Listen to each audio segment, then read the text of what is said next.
Hi everyone, this is Heather Lottanen from the Flourish Academy. This is episode 470. Today we're talking about a very simple, easy, quick off-camera flash setup. But first, Flourish Academy is a resource for photographers. You will definitely want to subscribe to us on YouTube and join us in our free community group on Facebook. But if you would like to take your photography to the next level, have access to all of the courses on the Academy site, as well as coaching with me and two of our other professional photographer coaches, you'll want to check out our membership. I'll post a link to that below.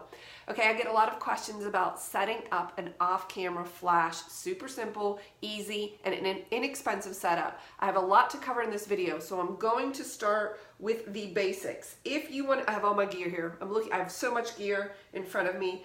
If you want to start off really easily, you could purchase this Godox V862 flash with the Godox trigger. You could mount this on your camera's hot shoe, turn it on, turn this flash on, they communicate, boom, you've got an off-camera flash setup for $226.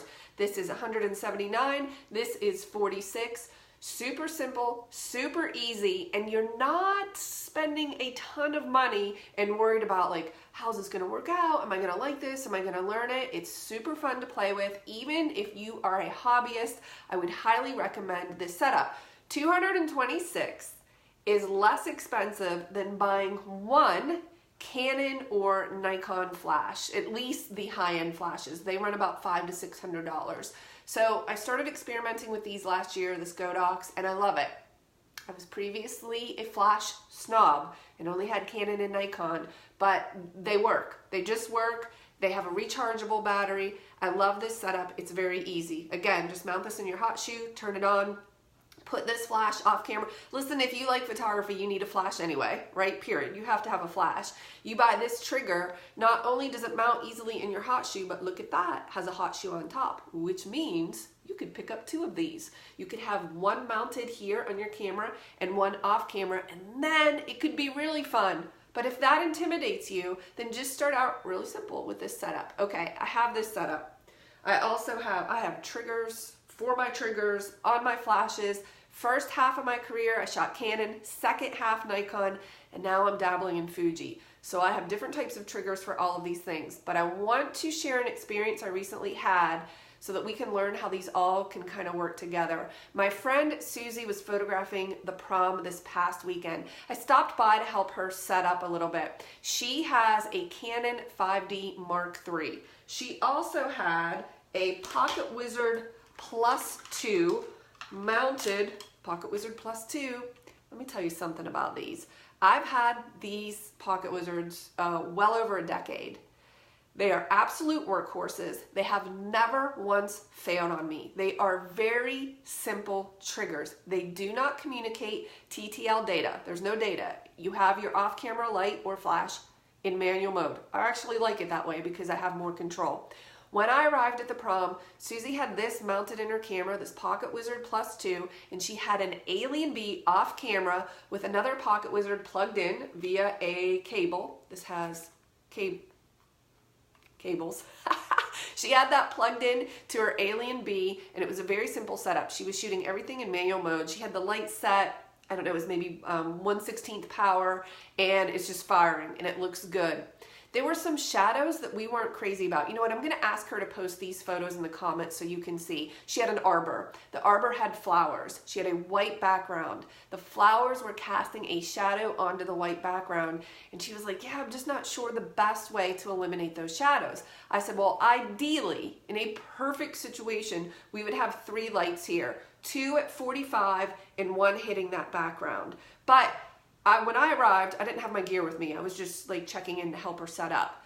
So she had this set up and she's like, well, I don't really do studio lights. I don't have a ton of gear related to this. And I said, but I do. My basement is filled with gear. I live about 10 minutes from the venue where the prom is. I said, why don't you let me run home? I'll grab a bunch of gear and we'll figure out how to rig this up. And she said, yeah, but you shoot Nikon.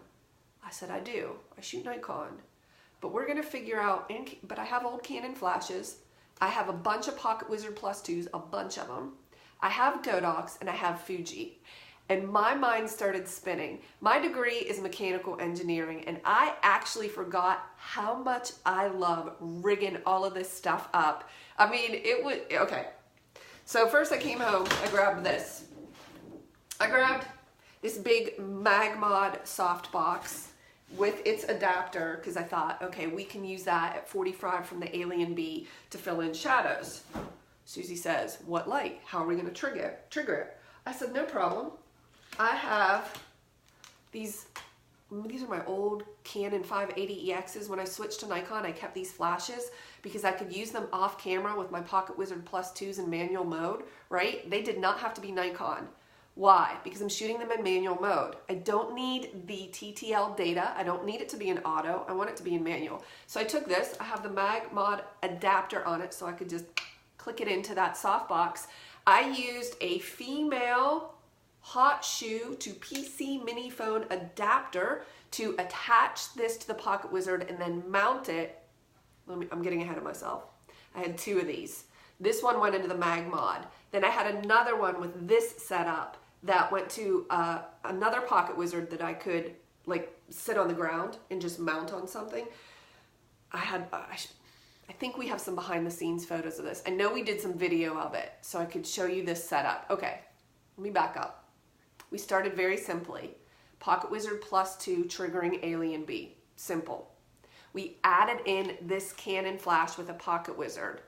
The Pocket Wizard Plus 2 that was on her camera was a transmitter.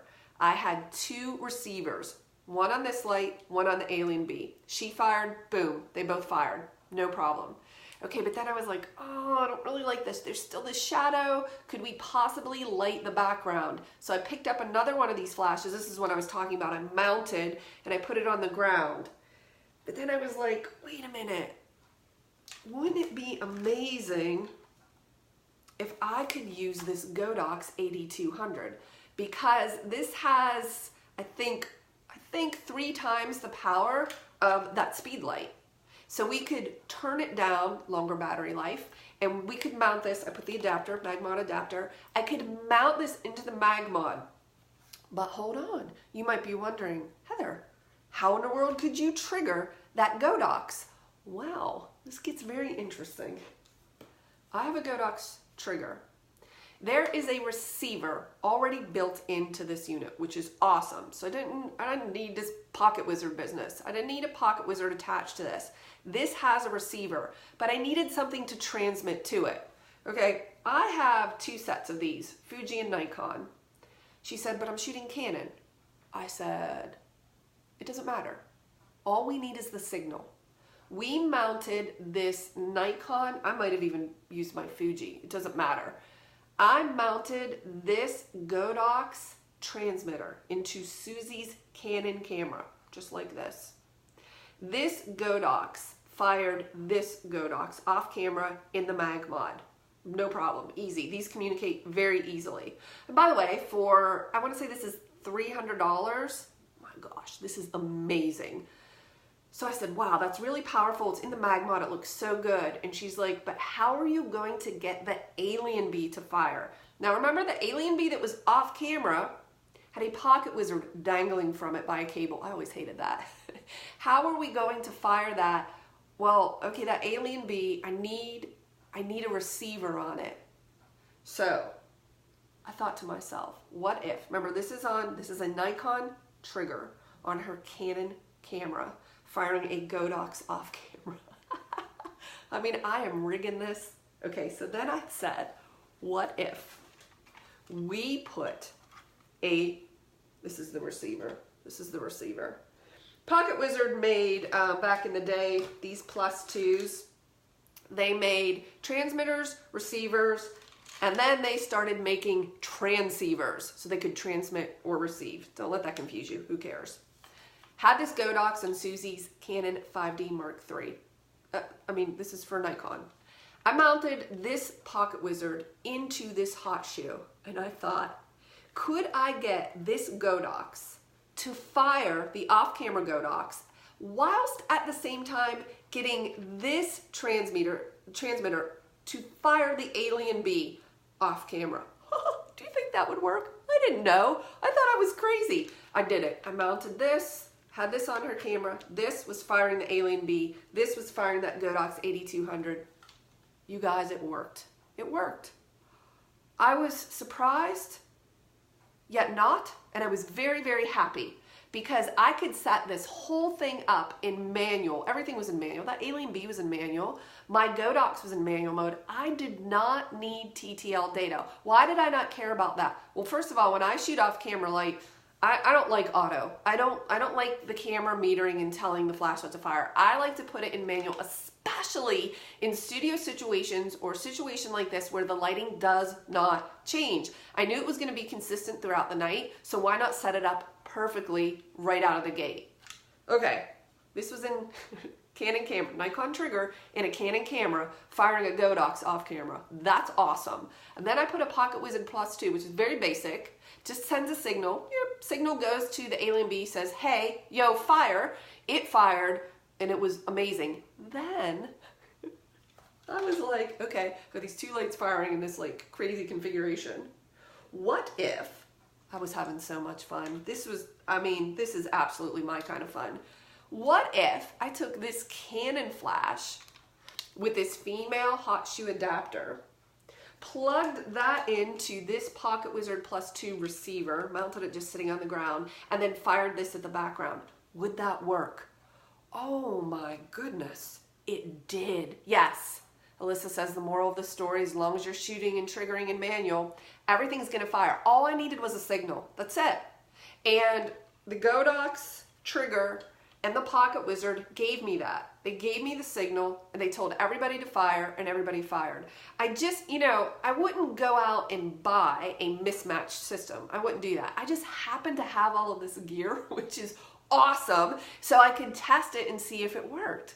And it did. That was the craziest thing. All right, we found it to be slightly inconsistent. It would fire, it would fire, it would fire, and then it wouldn't. So we had to retool, and what we landed on, like the final, was she had Pocket Wizard firing Alien Bee and Pocket Wizard firing two Canon 580EXs off camera. One into the Magmod softbox and one right at the background.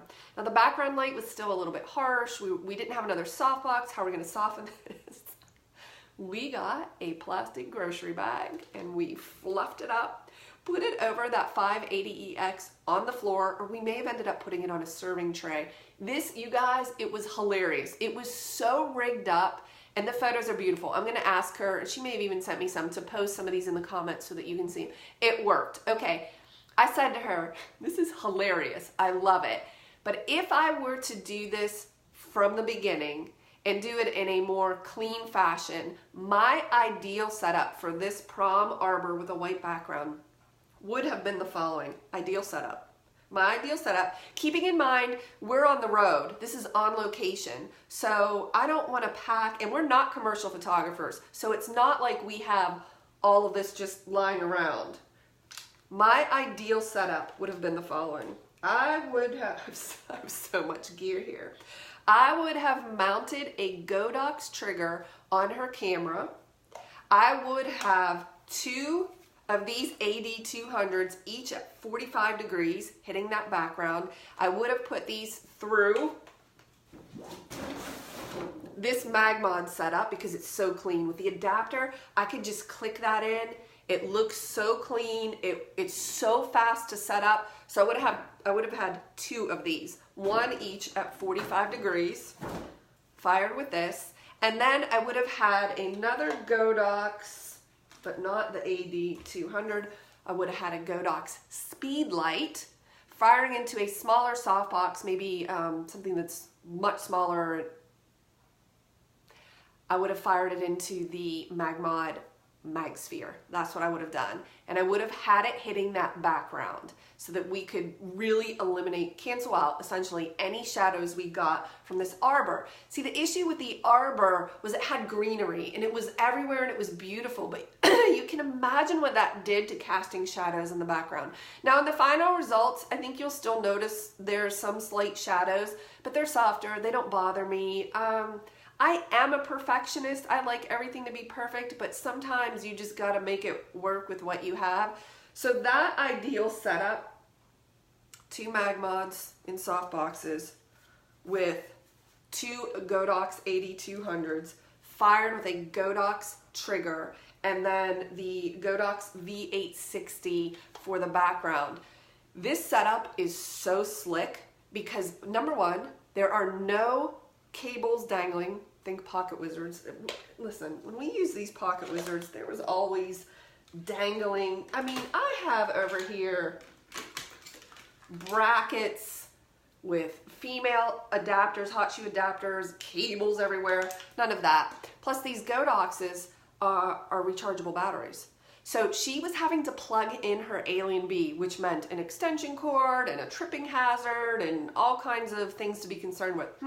Again, ideal setup, 2 of these fired into 2 mag mods, no cables, no anything, just works. And the V860 off camera also, this has a built-in receiver also. So there's no need for any trigger on this flash. Therefore, in that setup, I have 1 trigger and it's on the camera. It tells everything else to fire. And the thing about this setup is it's relatively inexpensive and you can graduate in terms of what you want to spend. You could set that up with 3 of these. You could set it up with 1. You could set it up with 2. If I were just getting started with off-camera flash, I would, going back to the beginning of this video, I would start right here.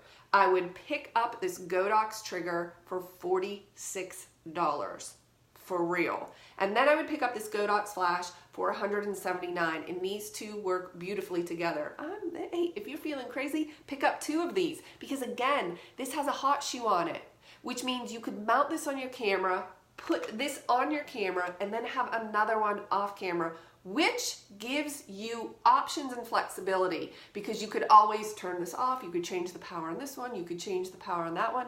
But if you want to start out very simple and you just want to buy the Godox for Nikon or Canon or Fuji, whatever you shoot, you want to buy that combination if you want to use TTL data and you want to shoot them in auto. And if you're just starting out, why not? Of course you would. Of course, if you shoot Canon, you wouldn't buy Nikon gear. That wouldn't make any sense. That's not how I approach this. I just happen to have Canon gear, Nikon gear, and Fuji gear, and I thought to myself, could they work together in an ecosystem?